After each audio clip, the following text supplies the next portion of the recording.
والدین اور درخت جب دونوں بوڑھے ہو جاتے ہیں تو ان کی چھاؤں پہلے سے زیادہ گھنی ہو جاتی ہے۔ باپ کی غربت سے گھبرا کے لوگوں کی باتوں میں نہ آؤ، بلکہ باپ کو حوصلہ دو، کیونکہ یہی تمہاری سب سے بڑی کامیابی ہے۔ پیارے بھائیو، وہ والد جو اپنے پاؤں پر تمہارا پاؤں رکھ کر تمہیں چلنا سکھایا کرتے تھے، ان کا سہارا بنو۔ وقت نکال کر بات کر لیا کریں اپنوں سے، اگر اپنے ہی نہ رہے تو وقت کا کیا کریں گے؟ کیا کسی نے خوب کہا تھا کہ یتیمی ساتھ لاتی ہے زمانے بھر کے دکھ، سنا ہے باپ زندہ ہو تو کانٹے بھی نہیں چبھتے۔ ماں باپ کی باتیں کڑوی ہوتی ہیں، مگر یاد رکھیں نیم کے پتے کڑوے ہی صحیح مگر خون تو صاف کرتے ہیں۔ کبھی ماں باپ کی یاد آئے تو بہن بھائی مل کر بیٹھا کرو، کسی کے چہرے پر ماں مسکراتی نظر آئے گی، کسی کے لہجے میں باپ۔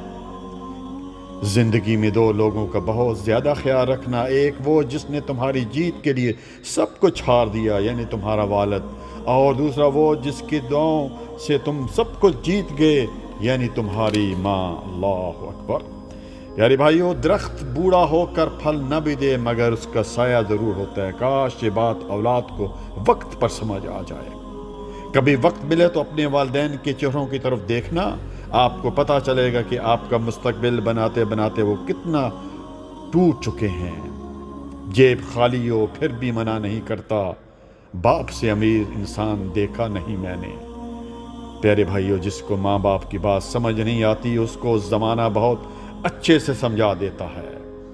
کندھوں پر میرے بوجھ جب بڑھ جاتے ہیں، میرے بابا مجھے بہت یاد آتے ہیں۔ باپ چاہے کتنا ہی بوڑھا کیوں نہ ہو مگر گھر کا سب سے بڑا ستون باپ ہی ہوتا ہے۔ ماں باپ دنیا کی ہر ٹھوکر کو برداشت کر لیتے ہیں سوائے اولاد کی ہاتھوں ٹھوکر کے۔ اپنے ماں باپ سے اونچی آواز میں بات مت کیا کرو کہ جس دن یہ خاموش ہو گئے اس دن تم ان کی آواز کو ترسو گے، اس دن ہر طرف اندھیرا ہی اندھیرا چھا جائے گا۔ پیارے بھائیو، باپ ایسی کتاب ہے جس پر بہت سارے تجربات تحریر ہوتے ہیں جو زندگی گزارنے میں تمہاری رہنمائی کرتے ہیں، اس لیے اسے اپنے سے کبھی دور مت کریں۔ ماں باپ سے کبھی شکوہ نہ کرنا، کیونکہ انہوں نے آپ کو کیا دیا ہے؟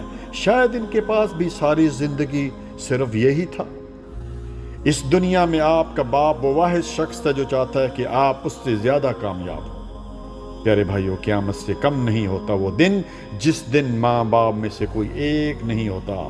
اللہ سبحانہ و تعالیٰ سب کے سروں پر والدین کا سایہ سلامت رکھے۔ ماں کے پاؤں تلے جنت ہے، مگر یاد رکھو باپ کی ناراضگی تمہیں جہنم میں نہ پہنچا دے۔ ماں باپ کی ضرورت جتنی ہمیں بچپن میں ہوتی ہے اتنی ضرورت ان کو بڑھاپے میں ہماری ہوتی ہے۔ باپ کی بچوں کے حق میں کی گئی دعا پیارے بھائیو سیدھی عرش تک جاتی ہے۔ باپ کی موجودگی سورج کی مانند ہوتی ہے۔ سورج گرم تو ضرور ہوتا ہے مگر جب سورج نہ ہو تو اندھیرا چھا جاتا ہے۔ باپ کا ہاتھ پکڑنا سیکھو، زندگی بھر کسی کے پاؤں پکڑنے کی نوبت نہیں آئے گی۔ پیارے بھائیو، باپ کی دولت نہیں سایہ ہی کافی ہوتا ہے۔ بے شک اگر ماں کے قدموں کے نیچے جنت ہے تو باپ کے بنا بھی جنت کا دروازہ نہیں کھلے گا۔ اسی طرح پیارے بھائیو، باپ وہ عظیم ہستی ہے جس کے پسینہ کی ایک بوند کی قیمت بھی اولاد ادا نہیں کر سکتی ہے۔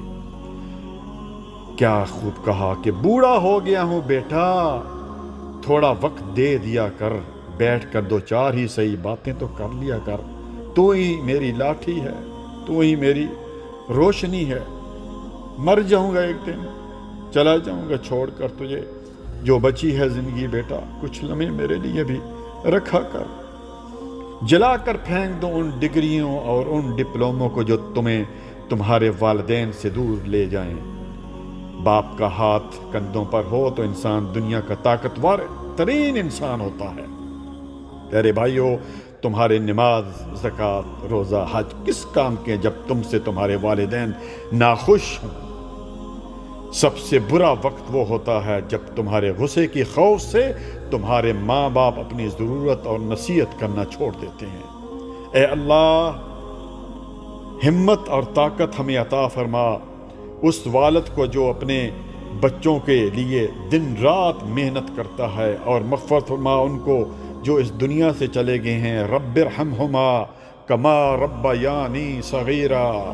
اور کسی نے خوب کیا کہا تھا کہ ذرا سی طبیعت کیا ناساز ہوئی میری جاوید، بچے وکیل کو بلا کر لائے طبیعت سے پہلے۔